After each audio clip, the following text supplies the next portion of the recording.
എന്താ ശരിക്കും പറഞ്ഞ ഈ ബ്രാൻഡിങ്ങിലേക്കൊരു ഒരു കാര്യം നമ്മൾ ആലോചിക്കുമ്പോൾ തന്നെ എവിടെയാണ് തുടങ്ങണ്ടേ, എങ്ങനെയാണ് തുടങ്ങണ്ടേ? സത്യത്തിലൊരു ബ്രാൻഡ് ആരംഭിക്കുന്നതിന് മുമ്പ് അങ്ങനെ ഒരു ബ്രാൻഡിന് ഭയങ്കര രസകരമായിട്ട് പറഞ്ഞാണെങ്കിൽ സത്യൻ അന്തിക്കാടിൻ്റെ വരവേൽപ്പ് എന്ന് പറയുന്ന സിനിമയുണ്ട്. ഇപ്പോഴും കേരളത്തിൽ അങ്ങനെ തന്നെയാണ് കൂടുതൽ ഇൻവെസ്റ്റ്മെൻറ്റ്സ് ഒക്കെ നടക്കാറുള്ളത്. ഒരു വിദേശത്ത് നിന്ന് കുറേ കാലം കഷ്ടപ്പെട്ട് ജോലിയെടുത്ത് സമ്പാദിച്ച് വന്നിട്ട് നമ്മുടെ നാട്ടിൽ ഇൻവെസ്റ്റ് ചെയ്യാനായിട്ട് വരുന്ന ഒരു മനുഷ്യൻ്റെ കഥയാണല്ലോ അത് ആ സിനിമ. കേരളത്തിലെ പൊതുവെ ഓൺട്രപ്രണേഴ്സ് ഒരു 70% ആളുകളും സെയിൽസിന് പ്രാധാന്യം കൊടുക്കുന്നവരും, ഒരു 20% ആളുകൾ മാർക്കറ്റിങ്ങിന് പ്രാധാന്യം കൊടുക്കുന്നവരും, ഒരു 10% ആളുകളാണ് ഈ ബ്ലൂബെറീസ് എന്ന് പറയുന്ന ഒരു ടെലിവിഷനാണ്. ആ ടെലിവിഷൻ ബ്രാൻഡ് ഞാൻ ലോഞ്ച് ചെയ്യുന്നത് സത്യത്തിൽ ആ സമയത്ത് ഇവിടെ സ്മാർട്ട് ടെലിവിഷനുകളൊക്കെ ഉണ്ട്. ഒരു ഓണത്തിനാണ്, 2018 ഓണത്തിനാണ് ഞാൻ. പക്ഷെ ഞങ്ങളത് അതിനെടുത്തൊരു സ്ട്രാറ്റജി, ഇന്ത്യയിലെ ആദ്യത്തെ എക്സ്ക്ലൂസീവ് ആൻഡ്രോയിഡ് ടെലിവിഷൻ എന്നുള്ളൊരു പേര്. ആ സമയത്ത് സ്മാർട്ട് ടി വികളുണ്ട് ഇവിടെ, സോണിക്കും സാംസങ്ങിനൊക്കെ ഉണ്ട്. അത്രയും ഇപ്പോൾ ഈ കോവിഡിന് ശേഷമാണ് ഈ ആൻഡ്രോയിഡ് ടി വികളൊക്കെ ഇത്ര പോപ്പുലർ ആവുന്നത്. ആൾ വീടുകളിൽ ഇരിക്കാൻ തുടങ്ങുന്നത്, OTT കാണാൻ തുടങ്ങുമ്പോഴാണ്. അന്ന് ആളുകൾക്ക് ഇതിനോടൊരു സംശയമായിരുന്നു, ഇതെങ്ങനെ വർക്ക് ചെയ്യും എന്നൊക്കെ ഉള്ളത്. അപ്പം ഞങ്ങൾ അതിനെടുത്ത സ്ട്രാറ്റജി,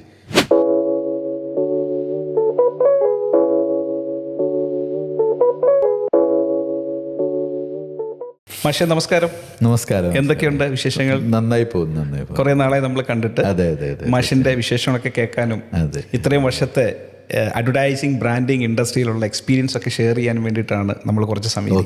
ഉറപ്പായിട്ട് സന്തോഷമുള്ളൂ അതൊക്കെ ഷെയർ ചെയ്യാനായിട്ട്. എന്താ ശരിക്കും പറഞ്ഞ ഈ ബ്രാൻഡിങ്ങിലേക്കൊരു ഒരു കാര്യം നമ്മൾ ആലോചിക്കുമ്പോൾ തന്നെ എവിടെയാണ് തുടങ്ങണ്ടേ, എങ്ങനെയാണ് തുടങ്ങണ്ടേ? സത്യത്തിലൊരു ബ്രാൻഡ് ആരംഭിക്കുന്നതിന് മുമ്പ് അങ്ങനെ ഒരു ബ്രാൻഡിന് ഇവിടെ ഒരു സ്പേസ് ഉണ്ടോ എന്നുള്ളത് ആദ്യം കണ്ടുപിടിക്കുക എന്നുള്ളതാണ് ഏറ്റവും വലിയ കാര്യം. നമ്മളൊരു ബിസിനസ് തുടങ്ങുന്നു, അത് എന്ത് തരത്തിലുള്ള ബിസിനസ് ആയാലും, റെസ്റ്റോറൻ്റ് ആണെങ്കിലും അതെ, അതൊരു കോഴിക്കടയാണെങ്കിൽ പോലും സത്യത്തിൽ അങ്ങനെ ഒരു കോഴിക്കടയ്ക്ക് ഇപ്പോഴും നമ്മൾ പ്ലാൻ ചെയ്യുന്ന സ്ഥലത്തൊരു സാധ്യതയുണ്ടോ എന്നുള്ളത് കണ്ടുപിടിക്കും. പലപ്പോഴും സംഭവിക്കാറില്ല.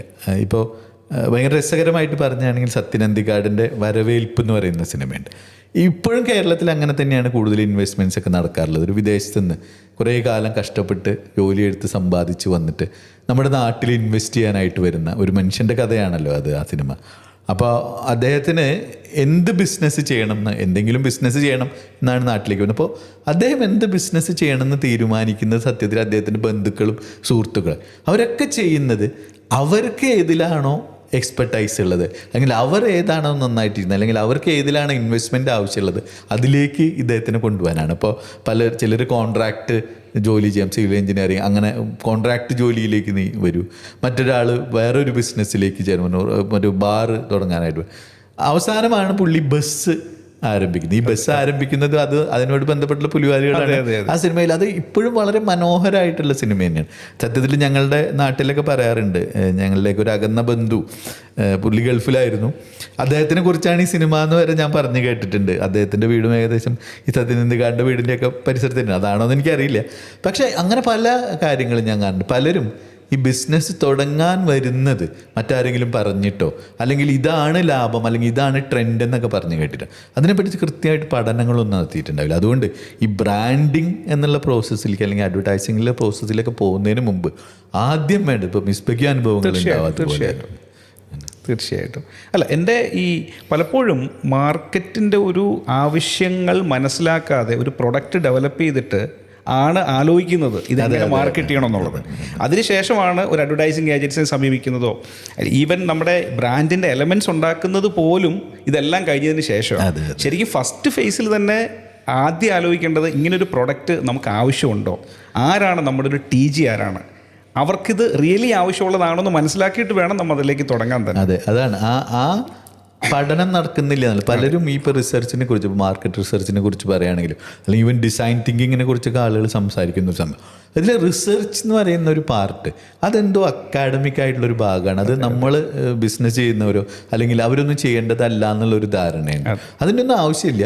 ഞങ്ങൾക്ക് ചിലപ്പോൾ വലിയ ബിസിനസ്സുകാരായിരിക്കും, വളരെയധികം ബിസിനസ്സുകൾ ചെയ്ത് വിജയം നേടിയിട്ടുള്ള ആളുകളായിരിക്കും. പുതിയൊരു ബിസിനസ്സായിട്ട് അപ്പോൾ ഏറ്റവും ത്രൈവ് ചെയ്തുകൊണ്ടിരിക്കുന്ന ഒരു ബിസിനസ്സും സത്യത്തിൽ അവർക്ക് അങ്ങനെ ഒരു എടുത്തുചാട്ടത്തിൻ്റെ ആവശ്യമുണ്ടോ? അങ്ങനെ ഒരു സ്പേസിലേക്ക് അവർ മാറി അവരുടെ പഴയ ബ്രാൻഡിൻ്റെ അവസ്ഥ എന്താ ഇതൊന്നും അവർ ആലോചിക്കുന്നില്ല. ഇപ്പോൾ ഈ കച്ചവടം നന്നായിട്ട് നാട്ടിൽ നടക്കുന്നുണ്ട്, എന്നാൽ ഞാനും ഒരെണ്ണം തുടങ്ങിക്കളയാന്നുള്ളൊരു സംഗതിയാണ്. അത് പലപ്പോഴും ചെന്നെത്തിക്കുന്നത് ഈ ബിസിനസ് പരാജയപ്പെടുക മാത്രമല്ല, അവരുടെ പഴയ ബിസിനസ്സിനെ പോലും, നന്നായി നടന്നു പോകുന്ന ബിസിനസ്സിനെ പോലും ചിലപ്പോൾ അത് വളരെ മോശമായിട്ട് ബാധിക്കും. അപ്പോൾ അതുകൊണ്ട് ഞാൻ എപ്പോഴും പറയുന്നത്, ആദ്യം ഇത് വേണോ വേണ്ടോ എന്ന് തീരുമാനിച്ചതിന് ശേഷം, ഇനി വേണമെന്ന് തീരുമാനിച്ചു, അതിൻ്റെ എല്ലാ അനുകൂല സാഹചര്യങ്ങളുണ്ട്, അതിനെ കൃത്യമായിട്ട് പൊസിഷൻ ചെയ്യാൻ ആയിട്ടുള്ള പണികൾ നടത്തുക എന്നുള്ളതാണ് ആദ്യമായിട്ട് ചെയ്യേണ്ടത്. നമ്മുടെ കേരളത്തിലെ ഓൺട്രപ്രണേഴ്സെ ഈ ബ്രാൻഡിങ് അല്ലെങ്കിൽ ബ്രാൻഡിന് എത്രമാത്രം പ്രാധാന്യം കൊടുക്കുന്നുണ്ട് മാഷിൻ്റെ അനുഭവത്തിൽ? ബ്രാൻഡ് ആളുകൾക്ക് ഭയങ്കര ഇഷ്ടമാണ്. കാരണം എന്താണെന്ന് വെച്ച് കഴിഞ്ഞാൽ കേരളത്തിലെ എല്ലാ ബിസിനസ്സുകാരും ഉപയോഗിക്കുന്ന അവരുടെ കാറുകളും അവരുടെ ഫോണുകളും അല്ലെങ്കിൽ അവരുടെ മറ്റുള്ള ഗാഡ്ജറ്റുകളൊക്കെ കണ്ട് എല്ലാവരും ബ്രാൻഡിനെ ഇഷ്ടപ്പെടുന്നവർ തന്നെയാണ്. പക്ഷേ ഇതേ ആളുകൾ അവരെത്രത്തോളം തുക അവരുടെ ഒരു ലോഗോയ്ക്ക് ചിലവാക്കുന്നുണ്ടെന്ന് ചോദിച്ചു കഴിഞ്ഞ് കഴിഞ്ഞാൽ അത് നമ്മൾ ചിലപ്പോൾ ഞെട്ടിപ്പോവും. കേട്ട് കഴിഞ്ഞാൽ ഒരു കയ്യിലിരിക്കുന്ന ഫോണിന് 1.5 ലക്ഷം രൂപ വിലയുള്ള ഒരു ബ്രാൻഡ് ഓണർ അയാളുടെ ബ്രാൻഡിൻ്റെ ലോഗോ ചെയ്യാനായിട്ട് ചിലപ്പോൾ ചിലവാക്കിയിട്ടുണ്ടാവുന്നത് 5000 രൂപയാണ്. അത് ഒരുപക്ഷെ അതിൻ്റെ ഒരു വാല്യൂ മനസ്സിലാക്കാത്തതുകൊണ്ടാണ്. ആ ഒരു വിഷൻ, നേരത്തെ പറഞ്ഞ പോലെ നമ്മളൊരു ബിസിനസ് തുടങ്ങിയിട്ടാണ് ഒരു ബ്രാൻഡ് കൺസൾട്ടൻറ്റിനെ അല്ലെങ്കിൽ ഒരു ഏജൻസീനെ സമീപിക്കുന്നത്. ഇത് സത്യത്തിൽ നമ്മളൊരു ഡോക്ടറുടെ അടുത്ത് ചെന്നിട്ട്, ഞാനൊരു ഡോക്ടറുടെ അടുത്ത് ചെന്നിട്ട് പറയാണ്, എനിക്ക് വയറുവേദനയാണ്, എനിക്ക് ഒരു ഓപ്പറേഷൻ വേണം, അത് ഇന്ന ദിവസം ചെയ്യണം, എൻ്റെ കയ്യിൽ ഇത്ര രൂപയുണ്ട്, ഇത്ര രൂപയ്ക്കുള്ള ഓപ്പറേഷനാണ് ചെയ്യേണ്ടത്, അത് ഇന്ന രീതിയിൽ ചെയ്യണം, അത് ലാപ്രോസ്കോപ്പിക് അല്ലെങ്കിൽ കീ ഹോൾ സർജറി വേണം എന്നൊക്കെ. അങ്ങനെ ഞാൻ അങ്ങോട്ട് ഡോക്ടറോട് പറയുമ്പോൾ ഇങ്ങനെ ഒരിക്കലും സംഭവിക്കില്ല എന്ന് നമുക്കറിയാം. നമ്മൾ ആരോടും അങ്ങനെ പറയാറില്ല. പക്ഷേ ഇതേ ആൾ തന്നെ നമ്മളോട്, ഒരു ബ്രാൻഡ് കൺസൾട്ടന്റിനോട് അല്ലെങ്കിൽ ഒരു ഏജൻസിയോട് വന്ന് പറയുന്നത്, എൻ്റെ കയ്യിൽ ഇത്ര രൂപയാണ്. അതെ. നിങ്ങൾക്ക് അനുഭവങ്ങൾ ഉണ്ടാവും. തീർച്ചയായിട്ടും. ഈ നമ്മുടെ കേരളത്തിലെ പൊതുവെ ഓൺട്രപ്രണേഴ്സ് ഒരു 70% ആളുകളും സെയിൽസിന് പ്രാധാന്യം കൊടുക്കുന്നവരും, ഒരു 20% ആളുകൾ മാർക്കറ്റിങ്ങിന് പ്രാധാന്യം കൊടുക്കുന്നവരും, ഒരു 10% ആളുകളാണ് ഒരു ബ്രാൻഡ് എന്നുള്ള രീതിയിലേക്ക്, ബ്രാൻഡ് എന്ന് പറഞ്ഞാൽ അവരവരുടെ ഒരു ബേബിയാണല്ലോ, ഇമോഷണൽ കണക്റ്റോട് കൂടി കാണുന്ന ആളുകൾ ഒരു 10% ഉള്ളൂ എന്നാണ് എൻ്റെ ഒരു അനുഭവത്തിൽ നിന്ന് എനിക്ക് പലപ്പോഴും തോന്നിയിട്ടുള്ളത്. അത് അങ്ങനെ തന്നെയാണ്. എന്താ പറയുക, അതൊരു ശരിക്കും ഒരു അവെയർനെസ്സിൻ്റെ കുറവാണ്, അല്ലെങ്കിൽ അതൊരു കൾച്ചർ ബിൽ. ഇപ്പോൾ അങ്ങനത്തെ ഓർഗനൈസേഷൻസൊക്കെ വർക്ക് ചെയ്തുകൊണ്ടിരിക്കുന്നു, പല ഇപ്പോൾ ലൈക്ക് BNI പോലത്തെ ഓർഗനൈസേഷൻസൊക്കെ ഇതിനൊരു കൾച്ചർ ഉണ്ടാക്കാൻ നടക്കുന്നുണ്ട്. ഇപ്പോൾ ചേംബർ ഓഫ് കോമേഴ്സുകളുണ്ട്, മാനേജ്മെൻറ്റ് അസോസിയേഷൻസ് ഉണ്ട്.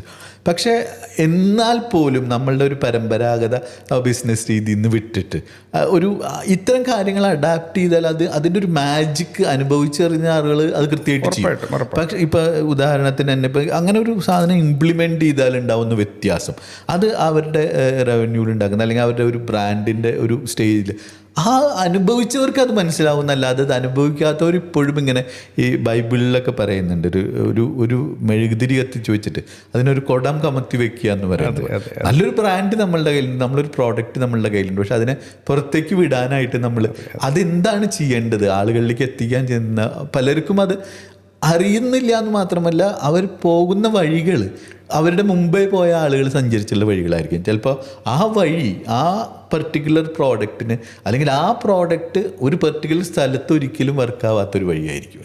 അത് മനസ്സിലാക്കുക എന്നുള്ളത്, അതിന് കോമ്പറ്റൻ്റ് ആയിട്ടുള്ള ആളുകളെ സമീപിക്കുക, അവരോട് കൺസൾട്ട് ചെയ്യുക എന്നുള്ളത് തന്നെയാണ്.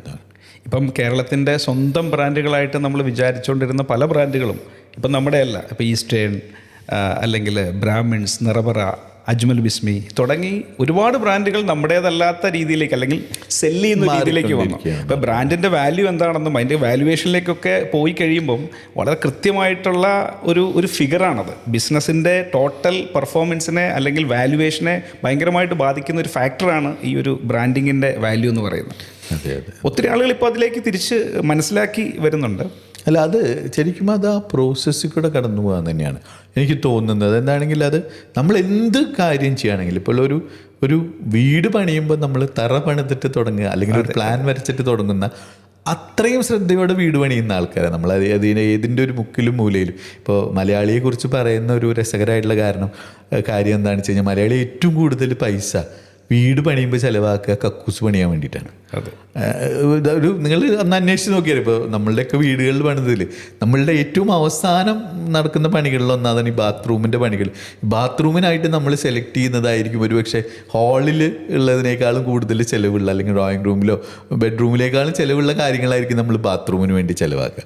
അങ്ങനെ അപ്പോൾ അതുകൊണ്ട് തന്നെ പലപ്പോഴും നമ്മുടെ ഫോക്കസ് വരുന്നത് ഇങ്ങനത്തെ ട്രിവിയൽ ആയിട്ടുള്ള കാര്യങ്ങളിലായിരിക്കും. മേജർ ആയിട്ടുള്ള കാര്യങ്ങളിലേക്ക് നമ്മൾ പോകുന്നുണ്ടാവില്ല. ആ ഒരു ലാക്ക് ഓഫ് അവെയർനെസ്സും ഇങ്ങനത്തെ ഇങ്ങനെ പോയാലും ഇത് നടക്കും, ഇപ്പം കച്ചവടം നടക്കുന്നുണ്ടല്ലോ, ആസ് യു സെഡ് സെയിൽസ് നടക്കുന്നുണ്ടല്ലോ എന്നുള്ള പോലെയാണ് ആളുകൾ അതിനെ അപ്രോച്ച് ചെയ്യുന്നതെന്നുള്ളതാണ് എനിക്ക് തോന്നിയിട്ടുള്ള ഏറ്റവും വലിയൊരു പ്രശ്നം. പിന്നെ ഞാൻ കണ്ടിട്ടുള്ളൊരു കാര്യം എന്താണെങ്കിൽ ഈ തുടങ്ങുമ്പോൾ മൊത്തം ഈ മലയാളി ബിസിനസ്സുകാരുടെ ഒരു രീതി എന്താണെന്ന് വെച്ചാൽ തുടങ്ങുമ്പോൾ നമ്മളെയൊക്കെ സമീപിക്കുന്ന ഇപ്പം നമുക്കൊരു ചെറിയ രീതിയിൽ പോവാം, ഒരു 3 മാസം കഴിഞ്ഞിട്ട് നമുക്ക് ഒന്ന് നോക്കിയിട്ട്. പക്ഷെ അത് പലപ്പോഴും സംഭവിക്കുന്നത് എന്താണെന്ന് വെച്ചാൽ എനിക്കിത് ഭയങ്കര രസകരമായിട്ട് തോന്നാറുള്ളൊരു കാര്യമുണ്ട്. എന്താണെങ്കിലും ഇപ്പം നമ്മളുടെ മകളുടെ വിവാഹം നമ്മൾ നടത്തുന്നു, അത് ഏറ്റവും ഭംഗിയോടെയും ഏറ്റവും ഗംഭീരമായിട്ട് തന്നെയാണ് നമ്മൾ നടത്തുക. ഈ വിവാഹം വർക്കൗട്ട് ആവില്ലയോ എന്ന് നമുക്കറിയില്ല. 3 മാസം കഴിഞ്ഞാൽ പക്ഷെ അത് വിചാരിച്ചിട്ട് നമ്മൾ അതിൻ്റെ പാർട്ടി 3 മാസം കഴിഞ്ഞിട്ടല്ല നടത്താറുള്ളത്, നമ്മൾ അന്ന് തന്നെ നടത്തും. ഇത് വർക്കൗട്ട് ആയതിനു ശേഷം ഞാൻ ആഘോഷം നടത്താൻ തീരുമാനിക്കില്ല.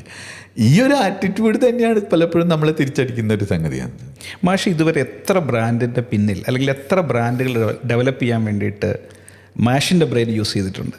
ഞാൻ എന്നെയും കൂടുതൽ സമീപിച്ചിട്ടുള്ള തുടക്കകാലത്തൊക്കെ ഇതുപോലെ പേരിട്ടതിന് ശേഷം, അല്ലെങ്കിൽ പലപ്പോഴും പരാജയപ്പെട്ടതിന് ശേഷമൊക്കെ ആയിരിക്കും. ആദ്യത്തെ ഒരു ബ്രാൻഡ് ക്യാമ്പയിൻ പരാജയപ്പെട്ടതിന് ശേഷം, എനിക്ക് സത്യത്തിൽ അങ്ങനെ കുറേ പ്രോജക്ട്സ് ഞാൻ അങ്ങനെ ചെയ്തിട്ടുണ്ട്. ചിലപ്പോൾ കുറേ അധികം പൈസ ഇൻവെസ്റ്റ് ചെയ്ത് അത് കൃത്യമായി പൊസിഷൻ ചെയ്യാതെ, ടാർഗറ്റ് ഗ്രൂപ്പ് ആരാണെന്ന് അറിയാതെ, ആരൊക്കെയോ പറയുന്നത് കേട്ടിട്ട് ചെയ്തിട്ട് ഒന്നും ആവാതെ വരുമ്പോൾ എന്നെ സമീപിച്ച കുറേ ആളുകൾ. അപ്പോൾ അത്തരം ആളുകളെ പലരും നമ്മൾ ചില സമയത്ത് നമുക്ക് ചെയ്യാനുള്ളൊരു അഡ്വൈസ്, നിങ്ങളിനി തുടർന്ന് പോകണ്ട എന്നുള്ളതാണ്. എന്താണ് വീണ്ടും നിങ്ങൾ നഷ്ടങ്ങളിലേക്ക് പോകും, നിങ്ങളിത് നിർത്തുക എന്നുള്ളതാണ് ഏറ്റവും നല്ല കാര്യം. അത് ഒരുപക്ഷെ ഒരു കൺസൾട്ടൻറ്റ് ചെയ്യേണ്ട ഏറ്റവും വലിയ കാര്യമാണെന്ന് ഞാൻ വിശ്വസിക്കുന്നു. കാരണം അദ്ദേഹത്തിൻ്റെ പണി അതുകൂടിയാണ്. നിങ്ങൾ ചെയ്യണമെന്ന് പറയുന്നത് പോലെ തന്നെ നിങ്ങൾ ചെയ്യരുതെന്ന് പറയുന്നു, അതൊരു വലിയ വാല്യൂ. ഞാൻ ഭയങ്കര രസകരമായിട്ടുള്ള പ്രോഡക്റ്റുകൾ, എനിക്ക് ഇഷ്ടമുള്ളൊരു പ്രോഡക്റ്റ് ബ്ലൂബെറീസ് എന്ന് പറയുന്ന ഒരു ടെലിവിഷനാണ്. ആ ടെലിവിഷൻ ബ്രാൻഡ് ഞാൻ ലോഞ്ച് ചെയ്യുന്നത് സത്യത്തിൽ ആ സമയത്ത് ഇവിടെ സ്മാർട്ട് ടെലിവിഷനുകളൊക്കെ ഉണ്ട്. ഒരു ഓണത്തിനാണ്, 2018 ഓണത്തിനാണ് ഞാൻ. പക്ഷെ ഞങ്ങളത് അതിനെടുത്തൊരു സ്ട്രാറ്റജി, ഇന്ത്യയിലെ ആദ്യത്തെ എക്സ്ക്ലൂസീവ് ആൻഡ്രോയിഡ് ടെലിവിഷൻ എന്നുള്ളൊരു പേരാണ്. എത്ര വർഷം മുമ്പ്? അത് 2018 ആ സമയത്ത് സ്മാർട്ട് ടി വികളുണ്ട് ഇവിടെ, സോണിക്കും സാംസങ്ങിനൊക്കെ ഉണ്ട്. അത്രയും ഇപ്പോൾ ഈ കോവിഡിന് ശേഷമാണ് ഈ ആൻഡ്രോയിഡ് ടി വികളൊക്കെ ഇത്ര പോപ്പുലർ ആവുന്നത്. ആൾ വീടുകളിൽ ഇരിക്കാൻ തുടങ്ങുന്നത്, OTT കാണാൻ തുടങ്ങുമ്പോഴാണ്. അന്ന് ആളുകൾക്ക് ഇതിനോടൊരു സംശയമായിരുന്നു, ഇതെങ്ങനെ വർക്ക് ചെയ്യും എന്നൊക്കെ ഉള്ളത്. അപ്പം ഞങ്ങൾ അതിനെടുത്ത സ്ട്രാറ്റജി, അന്ന് ഓണത്തിൻ്റെ പരസ്യങ്ങളിലൊക്കെ, ഓണത്തിൻ്റെ പരസ്യം സ്ഥിരമായിട്ടൊരു കളർ സ്കീം ഉണ്ടായിരിക്കും. ഒരു മഞ്ഞയും ഓറഞ്ചും ചുവപ്പും, ഒരു ഓണപ്പൂവും ഒരു മാവേലിയും അല്ലെങ്കിൽ ഒരു പൂക്കളവും ഒക്കെ ആയിട്ടുള്ള, ഇതൊന്നുമല്ല ഞങ്ങൾ അന്ന് സ്വീകരിച്ചൊരു സ്ട്രാറ്റജി. അതിൻ്റെ ഒരു ലോഞ്ച് ക്യാമ്പയിൻ മനോരമ ഓൾ എഡീഷൻ്റെ, അതും പ്രിൻ്റ് തന്നെയാണ് ഞങ്ങൾ ഫോക്കസ് ചെയ്തത്. Print, conventional medium, outdoors, print, അല്ലാതെ സോഷ്യൽ മീഡിയയ്ക്ക് വളരെ കുറവാണ് ഞങ്ങൾ അന്ന് ഫോക്കസ് കൊടുത്ത്. ഓണത്തിൻ്റെ സമയത്ത് ഒരു ഓഗസ്റ്റ് 8 മറ്റോ ആണെന്ന് തോന്നുന്നു ആദ്യത്തെ ക്യാമ്പയിൻ വരുന്നത്. ഓൾ കേരള മനോരമ എഡീഷനിൽ ഇതല്ല എന്ന് പറയുന്ന ഒരു ജാക്കറ്റ് ആഡാണ് ആദ്യം പോകുന്നത്. അപ്പോൾ ഞാനിങ്ങനെ ഈ ഡിസ്കഷൻ നടന്നുകൊണ്ടിരിക്കുമ്പോൾ എല്ലാവരും ഓഫറുകൾ കൊടുക്കുന്നു, ഇത് കൊടുക്കുന്നു. അപ്പോൾ എന്തുകൊണ്ടാണ് ഇങ്ങനെ ഒരു പോകുന്നത്? നിങ്ങളൊന്ന് ആലോചിച്ച് നോക്കുക. നിങ്ങളുടെ വീട്ടിൽ എത്രയോ പത്രങ്ങൾ എത്രയോ ദിവസം വരുന്നു, നിങ്ങളത് എത്ര പേര് ഇത് നോക്കാറുണ്ട്? ചിലവാക്കുന്നത് 10-60 ലക്ഷം രൂപയ്ക്ക് മുകളിലാണ്. അപ്പോൾ ഇത്രയൊക്കെ ചിലവാക്കിയ ഒരു പരസ്യം അങ്ങനെ നോക്കുമ്പോൾ അത് താഴെ കിടക്കുന്നു. അതിലൊരു ടി വിയുടെ പടമുണ്ട്, ഒരു ഓണമുണ്ട്, അതെ ഏതെങ്കിലും ഒരു ടി വി. പക്ഷേ നിങ്ങളുടെ പത്രത്തിൽ ഇതല്ല എന്ന് 1-ാം പേജിൽ എഴുതി കിടക്കുന്നത് നിങ്ങളുടെ മുറ്റത്ത് കണ്ടു കഴിഞ്ഞാൽ ഇതേതാണെന്ന് നോക്കാനുള്ള ഒരു ത്വര നിങ്ങൾക്ക് അതാണ് ആ ബ്രാൻഡിൽ ഞങ്ങൾ വർക്ക് ചെയ്തെടുത്തത്. അപ്പോൾ ഇത് ഒരു സാധാരണ ടി വി അല്ല, ഇതൊരു ആൻഡ്രോയിഡ് ടി വി ആണെന്ന് പറയാനായിട്ടാണ് നമ്മളിത് വളരെ ഫേമസ് ആയിട്ട് സപ്തമ സ്ത്രീ തസ്കര എന്ന് പറയുന്ന സിനിമയിൽ ഉള്ളൊരു വളരെ പോപ്പുലർ ആയിട്ടുള്ളൊരു ഡയലോഗാണ്. അത് ഈ പരസ്യത്തിൻ്റെ പേരിൽ മീമുകൾ വരെ ഉണ്ട്. അപ്പോൾ അത്തരം ചില ഡിഫറെൻറ്റ് സ്ട്രാറ്റജികൾ വർക്ക് ചെയ്യുക എന്നുള്ളതാണ്. അങ്ങനെയുള്ള കാര്യങ്ങളിലാണ് നമ്മൾ വിശ്വസിക്കുന്ന എന്താ, ഒരു ബ്രാൻഡ് ഇൻവെസ്റ്റ് ചെയ്യുമ്പോൾ അതിൻ്റെ 100% അതിൻ്റെ ഒരു അറ്റൻഷൻ അവർക്ക് കിട്ടണം എന്നുള്ളതാണ്. ഇറ്റ്സ് നോട്ട് ജസ്റ്റ് അൻ അതർ ആഡ് എന്ന് പറഞ്ഞാൽ അവസാനിക്കുള്ളൂ. തീർച്ചയായിട്ടും. വേറെ കേരളത്തിലെ മാഷിലൂടെ ഡെവലപ്പ് ചെയ്തിരിക്കുന്ന ബ്രാൻഡുകളെ കുറിച്ച് പറയാമോ? പിന്നെയും ബ്രാൻഡുകളുണ്ട്. ഇപ്പം ഞാൻ കൂടുതൽ റെസ്റ്റോറൻറ്റുകളിലാണ് വർക്ക് ചെയ്തിട്ടുള്ളത്. അപ്പോൾ റെസ്റ്റോറൻറ്റുകളുണ്ട്. പിന്നെ ഇപ്പോൾ എനിക്ക് ചെയ്തിട്ടുള്ള ക്യാമ്പയിൻസിൽ ഭയങ്കര ഇഷ്ടമായിട്ടുള്ളൊരു ക്യാമ്പയിൻ ഈ മലബാറിൽ കണ്ണങ്കണ്ടി എന്ന് പറയുന്ന ബ്രാൻഡുണ്ട്. കണ്ണങ്കണ്ടിയുടെ ബഡാഗര എന്ന് പറയുന്നൊരു ക്യാമ്പയിൻ ഞാൻ ചെയ്തിട്ടുണ്ട്. അവരുടെ കണ്ണങ്കണ്ടിയുടെ 2ാമത്തെ ഷോറൂമാണ് സത്യത്തിൽ ഈ വടകരയിലുള്ള ഷോറൂം. ആ ഷോറൂം പിന്നീട് അവിടെ വളരെ വിപുലമാക്കി.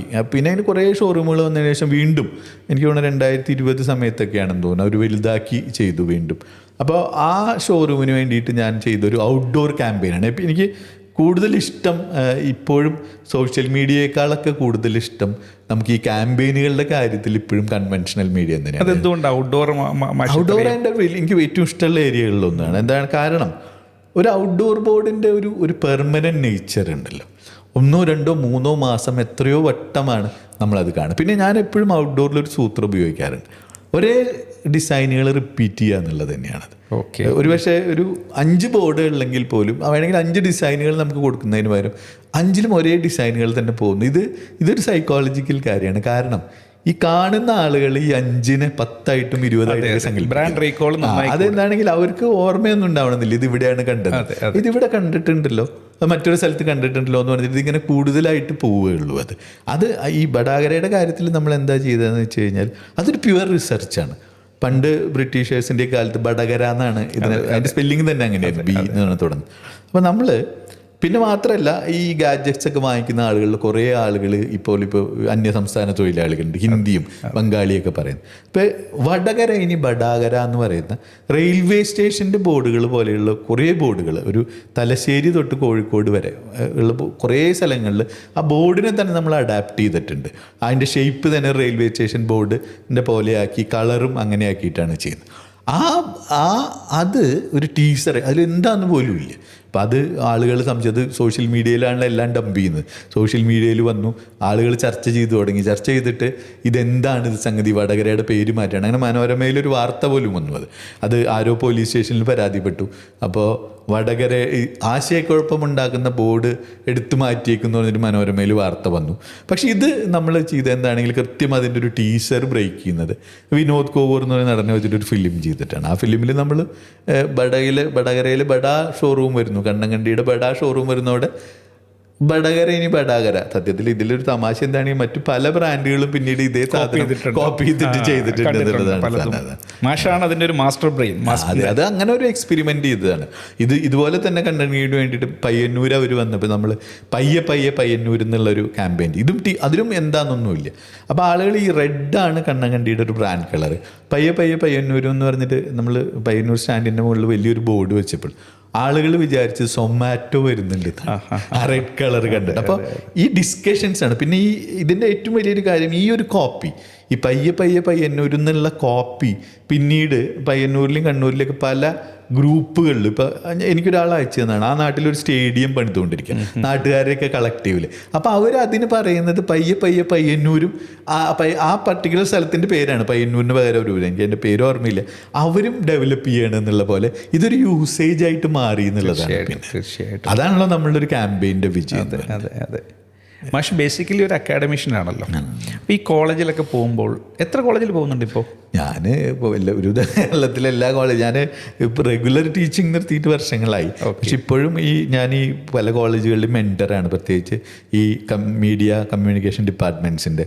അതുപോലെ ആ സ്പെഷ്യലായിട്ടുള്ള സെമിനാർസും വർക്ക്ഷോപ്സ് ഒക്കെ ചെയ്യാനായിട്ട് ഞങ്ങൾ പോകാം. ഈ പുതിയ കുട്ടികളുടെ ഒരു അപ്രോച്ച് എന്താണ് ഈ പറഞ്ഞ ബ്രാൻഡിങ് മാർക്കറ്റിംഗ് എന്ന് പറയുന്ന ഏരിയയിലേക്കോട്? അവർ ദർ മോർ അവെയർ. നമ്മളൊക്കെ കേൾക്കാത്ത ബ്രാൻഡുകൾ ആണ് അവർ പലരും നമ്മൾ അവരിൽ നിന്നാണ് പഠിക്കുന്നത്. പുതിയ ബ്രാൻഡുകളെക്കുറിച്ചും പുതിയ സ്റ്റൈലുകളെക്കുറിച്ചും. ഈവൻ ഇപ്പം ഞാനിപ്പോൾ BTS എന്നൊക്കെ പറഞ്ഞാൽ അവർക്ക് BTS പോലും പഴയ ബ്രാൻഡായി കഴിഞ്ഞു എന്നാണ്. അപ്പോൾ നമ്മൾ കൊറിയൻ അതിലും പുതിയ കാര്യങ്ങൾ പഠിക്കുന്ന കുട്ടികൾ. അതുകൊണ്ട് തന്നെ ഇപ്പം ഞാനൊക്കെ സത്യത്തിൽ ബ്രാൻഡിങ്ങിൽ സർവൈവ് ചെയ്യുന്നതിൻ്റെ ഒരു കാര്യം തന്നെ ഇവരായിട്ടുള്ള നിരന്തരമായ സമ്പർക്കം ഉണ്ടല്ലോ, അവരുടെ പൾസ് അറിയാൻ പറ്റുക എന്നുള്ളത്. അത് നമ്മൾ അതിനെ കൃത്യമായിട്ട് എങ്ങനെ നമുക്ക് അപ്ലൈ ചെയ്യാൻ പറ്റുന്നു എന്നുള്ളതാണ് കാര്യം. ആ ഒരു അറിവിനെ അവരുടെ ടാർഗറ്റ് ഗ്രൂപ്പിലേക്ക് കൊടുക്കാൻ പറ്റുക എന്നുള്ളതാണ്. അത് ഇപ്പോൾ ഇലക്ഷൻ്റെ ക്യാമ്പയിനിലാണെങ്കിൽ പോലും ഏറ്റവും പുതിയത് എന്താണ്, ആളുകൾക്ക് ഇമോഷണലി കണക്ട് ചെയ്യാൻ പറ്റുന്ന എന്താണ്, അത് കൊടുത്താലാണ് ഇപ്പോൾ ആളുകൾ ശ്രദ്ധിക്കുക പോലും ഉള്ളൂ എന്നുള്ള അവസ്ഥയാണ്. ഈ ഒരു ഫീൽഡിൽ വന്നതിന് ശേഷം എന്തെങ്കിലും ഒരു പെയിൻഫുൾ ആയിട്ടുള്ളൊരു എക്സ്പീരിയൻസ് ഉണ്ടായിട്ടുണ്ടോ? അതായത് ബ്രാൻഡിങ് റിലേറ്റഡ് ആയിട്ടുള്ളൊരു കാര്യങ്ങൾ ചെയ്യാൻ വേണ്ടിയിട്ട് ശ്രമിക്കുന്നതിൻ്റെ ഭാഗമായിട്ട് ചിലപ്പോൾ നമ്മൾ തന്നെ വിചാരിക്കുമല്ലോ നമുക്ക് ഇന്ന ഒരു കാര്യം 100% നമ്മൾ കൺവിൻസ്ഡ് ആയിരിക്കും ഈ സാധനം ചെയ്യണമെന്നുള്ളത്, പക്ഷെ ക്ലയൻറ്റ് എന്ത് ചെയ്താൽ കൺവിൻസ്ഡ് ആവത്തില്ല. അതൊരു ഭയങ്കര ഒരു സിറ്റുവേഷൻ ആണല്ലോ. അങ്ങനെ എന്തെങ്കിലും എക്സ്പീരിയൻസ്? ഇഷ്ടം പോലെ ഉണ്ട്. പക്ഷെ ഞാൻ വിചാരിക്കുന്നത് എന്താണെന്ന് വെച്ച് കഴിഞ്ഞാൽ, ഇപ്പം എൻ്റെ ഏറ്റവും രസത്തിൽ തുടക്കത്തിൽ ഞാനൊരു ചെറിയ ഏജൻസിയിൽ, എൻ്റെ ഏറ്റവും അടുത്ത സുഹൃത്താണ് സുനിൽ എന്ന് പറയുന്നത്, സംഗീത് അഡ്വർടൈസേഴ്സ്. ഞങ്ങൾ ഒരുമിച്ച് പഠിച്ചിരുന്നതാണ് കോളേജിൽ. സുനിൽ MBA കഴിയുന്നു, ഞാൻ MCJ കഴിയുന്നു. ഞങ്ങൾ സുവോളജിയും ഫിസിക്സുമാണ് ഒരുമിച്ച് പഠിച്ചിരുന്നത്. അതിനുശേഷം സുനിലിൻ്റെ അമ്മ നടത്തിയിരുന്നൊരു ഏജൻസി ഏറ്റെടുക്കുകയാണ്, സംഗീത് എന്ന് പറയുന്നത്. ഞാൻ ആ സമയത്ത് ഇങ്ങനെ പഠിപ്പിക്കുന്നുണ്ട് കോളേജുകളിൽ ഗസ്റ്റ് ലെക്ചറായിട്ട്. പാർട്ട് ടൈമായിട്ട് സുനിലിൻ്റെ കോപ്പി റൈറ്ററായിട്ട് ജോലി ചെയ്യുന്നു. അപ്പോൾ ഞങ്ങളൊരു ക്യാമ്പയിൻ, ഒരു റെഡിമെയ്ഡ് ഷോപ്പിൻ്റെ ക്യാമ്പയിന് വേണ്ടിയിട്ട് വളരെ മനോഹരമായിട്ടൊരു കോൺസെപ്റ്റ് ഉണ്ടാക്കി. ആ കോൺസെപ്റ്റ് അവർക്ക് പ്രസൻറ്റ് ചെയ്തു. അവർക്കത് ഇഷ്ടപ്പെട്ടില്ല, അവർ റിജക്റ്റ് ചെയ്തു. ഞങ്ങൾ കുറേ നാളുകൾ പണിയെടുത്തിട്ടില്ല. എന്നിട്ട് മറ്റൊരു കോൺസെപ്റ്റ് അവർ ആക്സെപ്റ്റ് ചെയ്തു. അത് സത്യത്തിൽ അത് ഒരു half page black and white ആഡായിരുന്നു മാതൃഭൂമിയിൽ. ആ വർഷം ഈ അഡ്വർടൈസിംഗ് ക്ലബിൻ്റെ അവാർഡിൽ ഞങ്ങൾക്ക് ബ്ലാക്ക് ആൻഡ് വൈറ്റ് ആഡിൻ്റെ അവാർഡും കിട്ടി. ആ പരസ്യത്തിന് റിജക്റ്റ്, ഞങ്ങളുടെ ആ ഒറിജിനൽ കോൺസെപ്റ്റ് ആരും പുറത്ത് കണ്ടിട്ടില്ല. പക്ഷെ വർഷങ്ങൾക്ക് ശേഷം ഞാനൊരു വലിയ ഷർട്ടിൻ്റെ ഒരു ബ്രാൻഡ്, ഒരു ടീഷർട്ട് ബ്രാൻഡാണ് അവർ ആ ഷർട്ടിൻ്റെ ബ്രാൻഡ് ഇറക്കാനായിട്ടുള്ള ഒരു ഷർട്ടും പാൻറ്റുകൾ ഇറക്കാനുള്ള സമയത്ത് ഞങ്ങൾ മീറ്റിങ്ങിൽ വിളിച്ചു. അപ്പോഴേക്കും ഞാൻ 5-6 വർഷം കഴിഞ്ഞിട്ടുണ്ട് അഡ്വർടൈസിങ്. ഇതിൻ്റെ വർഷത്തിലുണ്ടായ സംഭവമാണ് ഈ ആദ്യത്തേത്. അപ്പോൾ ഞാനിങ്ങനെ ആ മീറ്റിങ്ങിന് എത്തിയിട്ട് അവരുടെ ഓഫീസിലിരിക്കുമ്പോൾ അവരുടെ ജനറൽ മാനേജറിനോട് പെട്ടെന്ന് ഇങ്ങനെ നേരെ ചോദിക്കുകയാണ്, ഇപ്പോൾ നിങ്ങൾക്ക് എന്തെങ്കിലും കോൺസെപ്റ്റ് പറയാനുണ്ടോ ഞങ്ങളുടെ പാൻറ്റും ഷർട്ട് ഇറക്കാനായിട്ട്? അപ്പം ഞാൻ പറഞ്ഞ ആ കോൺസെപ്റ്റ് സത്യത്തിൽ ഇതാണ്. ഞാൻ നേരത്തെ ആ റിജക്റ്റ് ചെയ്ത കോൺസെപ്റ്റിൻ്റെ ക്യാപ്ഷൻ ഇതാണ് ശരിക്കും, for the ups and downs in life എന്നാണ്. അപ്പോൾ ഈ അപ്പ് എന്ന് പറയുന്നത് ഷർട്ടും ഡൗൺ എന്ന് പറയുന്നത് നമ്മളുടെ ട്രൗസേഴ്സ് പാൻസുമാണത്. ആ ഒറ്റ നിമിഷത്തിൽ ഈ പറഞ്ഞ അതേ മൂമെൻറ്റിൽ ആ കമ്പനി അത് ആക്സെപ്റ്റ് ചെയ്യണം, അവർ ലോഞ്ച് ക്യാമ്പയിനായിട്ട്. ഒരുപക്ഷെ ഒരു ചെറിയ ബഡ്ജറ്റിന് നമ്മൾ ചെയ്തു കൊടുക്കുന്ന ഒരു പരസ്യമായിരുന്നു ആ ഒരു എൻ്റെ തുടക്കകാലത്ത്. അത് ലക്ഷക്കണക്കിന് രൂപയ്ക്ക് ഈ ഒരു കമ്പനി വാങ്ങിക്കുകയാണ്. അപ്പം അതുകൊണ്ട് ഞാൻ വിശ്വസിക്കുന്നത് എന്താണെന്ന് വെച്ച് കഴിഞ്ഞാൽ, ഈ മോശമാവുന്ന അനുഭവങ്ങൾക്കൊക്കെ അപ്പുറത്ത് നമ്മളെന്തോ നല്ല സാധനങ്ങൾ കാത്തിരിക്കുന്നു, വേണ്ടി ഇങ്ങനെ വെയിറ്റ് ചെയ്യുന്നുണ്ട് എന്നുള്ളത്. It's right time for everything. ഞാൻ വിശ്വസിക്കുന്ന അതാണ്. There is a right place for everyone in this world. ഇവിടെ അല്ലെങ്കിൽ മറ്റൊരു സ്ഥലത്ത് അത് ഉണ്ടാവും എന്നുള്ളതാണ് കാര്യം. ഈ ആവശ്യമില്ലാത്ത സാധനം മറ്റൊരാൾക്ക് ഏറ്റവും അത്യാവശ്യമായിട്ടിരിക്കുന്നവരാണ്. പണ്ട് ജഗതി പറയുന്ന ഒരു ഡയലോഗുണ്ട് തമാശയിൽ, അവരുടെ ആവശ്യം നിങ്ങൾക്ക് അനാവശ്യമായിരിക്കുന്ന പറയുന്നത്. അതുപോലെ ആർക്കാണ് ഇത് ആവശ്യം എന്ന് നമുക്ക് പറയാൻ പറ്റില്ല. തീർച്ചയായിട്ടും ഓൾവേസ് ടേക്ക് തിങ്സ് പോസിറ്റീവ്ലി. അത് സെറ്റ് ബാക്സ് ഉണ്ടാവും എല്ലാവർക്കും. ഇപ്പോൾ ഞാൻ പിച്ച് ചെയ്തിട്ടുള്ള പരസ്യങ്ങളുണ്ട്, ഫിലിമിനുകൾ, അത് ബജറ്റിലൊക്കെ റിജക്റ്റ് ചെയ്ത് പോയിട്ട് ഈ പിച്ച് ഡോക്യുമെൻറ്റ്സ് ഒക്കെ ക്ലയൻറ്റിൻ്റെ കയ്യിൽ തന്നെ ഇരിക്കുന്നുണ്ടാവുമല്ലോ.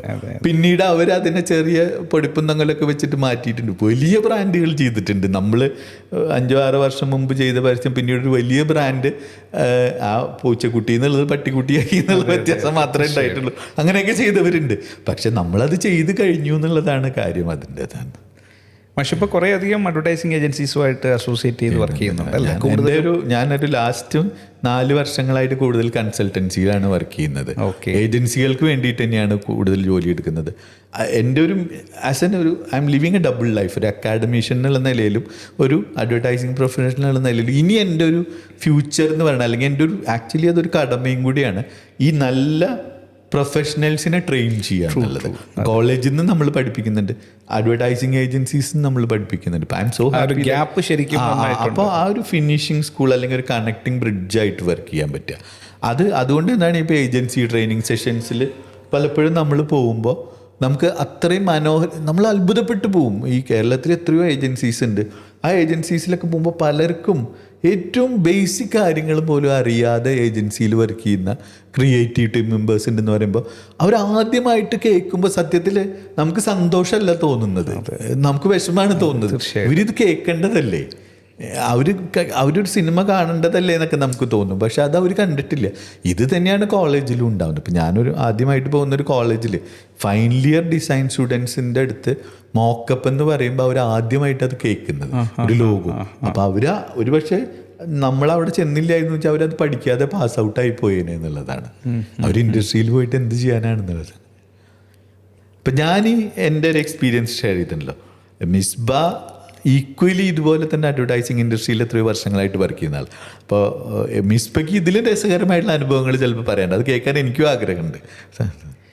ഞാൻ എൻ്റെ ഒരു അപ്രോച്ച് എന്ന് പറഞ്ഞാൽ ultimately end of the revenue based ആയിട്ട് സെയിൽസ് കൂട്ടണം. നമ്മളിതെല്ലാം ചെയ്യുന്നത് അതിന് വേണ്ടിയിട്ടാണ്. ഇപ്പോൾ മാർക്കറ്റിംഗ് ആണെങ്കിലും അഡ്വർടൈസിങ് ആണെങ്കിലും എൻഡ് ഓഫ് ദി ഡേയിൽ നമുക്ക് ആ ഒരു സെയിൽസ് ഗെറ്റിംഗ് എന്ന് പറയുന്ന പ്രോസസ്സ് നടക്കണം. അപ്പോൾ ഈ ഒരു ക്യാമ്പയിൻ സക്സസ് ആവണമെങ്കിൽ ഒരുപാട് ഫാക്ടേഴ്സ് ഉണ്ട്. പക്ഷേ ഒരു ചെറിയൊരു കാര്യം മതി അത് ഫെയിലറായി പോകാൻ. ഇപ്പോൾ റീസെൻ്റ്ലി നമ്മളൊരു FMCG ബ്രാൻഡിന് വേണ്ടിയിട്ടൊരു ക്യാമ്പയിൻ ചെയ്തു. ക്യാമ്പയിനൊക്കെ അത് ഗംഭീരമായിട്ട് ചെയ്തു. ആളുകൾ മാർക്കറ്റിൽ ചെന്ന് പ്രോഡക്റ്റ് അന്വേഷിക്കുമ്പം പ്രോഡക്റ്റ് അവിടെ ഇല്ല. ഇതൊരു വലിയ പ്രശ്നം. ഇത് നമുക്ക് കൺട്രോൾ ചെയ്യാൻ പറ്റാത്തൊരു കാര്യമാണ്. ഈ ചെയ്ത അത്രയും കാര്യങ്ങളും നമുക്കത് ഫെയിലിയറായി പോവുക, അതിന് റിസൾട്ട് ഇല്ലാത്തൊരു സിറ്റുവേഷനിൽ പോവുക. അപ്പോൾ ശരിക്കും ഈ ഫണ്ടമെൻ്റൽ ഇപ്പം ഡിജിറ്റൽ മാർക്കറ്റിംഗ് എന്ന് പറഞ്ഞു കഴിഞ്ഞാൽ മാർക്കറ്റിംഗ് എന്ന് പറയുന്ന പ്രോസസ്സ് ഡിജിറ്റലി ചെയ്യുന്നു എന്നുള്ളേ ഉള്ളൂ. അപ്പോൾ അതിൻ്റെ എല്ലാ ഫാക്ടേഴ്സും ഇപ്പം നമ്മൾ 4P തുടങ്ങി ഇപ്പോൾ 8Pയിൽ വന്ന് നിൽക്കുക. അതിൻ്റെ ഓരോ Pയിലും നമ്മൾ കൃത്യമായിട്ട് വർക്ക് ചെയ്താൽ മാത്രമേ നമ്മൾ ഉദ്ദേശിക്കുന്ന റിസൾട്ട് നമുക്ക് അതിനകത്ത് കിട്ടത്തുള്ളൂ. ഇതാണ് എൻ്റെ ഒരു തവണ പ്രോഡക്റ്റ് ചോദിക്കും, അതിപ്പോൾ രണ്ടാമത്തെ തവണയും പോയി ചോദിച്ചു, ഭയങ്കര നെഗറ്റീവ് അല്ലേ? മൂന്നാമത്തെ തവണ അത് പിന്നെ ഒരിക്കലും നമ്മളത് അന്വേഷിച്ചു പോകുന്നില്ല. ഇത്തരം അനുഭവങ്ങൾ തന്നെയാണ് ശരിക്കും, ഇത് തന്നെയാണ് നമ്മൾ പങ്കുവെക്കേണ്ടത്. ശരിക്കും പലരും ഇത് അറിയുന്നുണ്ടാവില്ല, അവരിൽ പ്രോഡക്റ്റ് സ്റ്റോക്ക് ഉണ്ടാവുന്നില്ല. ഇതൊക്കെ തന്നെ അവരുടെ ബിസിനസ്സിനെ അത്രയും മോശമായിട്ട് ബാധിച്ചിട്ടുണ്ടാവുന്നല്ലോ. എന്തായാലും സന്തോഷം. മാഷുമായിട്ട് കുറേ സമയം സംസാരിക്കാൻ പറ്റിയതിലും ഒക്കെ ഒരുപാട് സന്തോഷം. വീണ്ടും നമുക്ക് കാണാം. ഉറപ്പായിട്ടും. Thank you.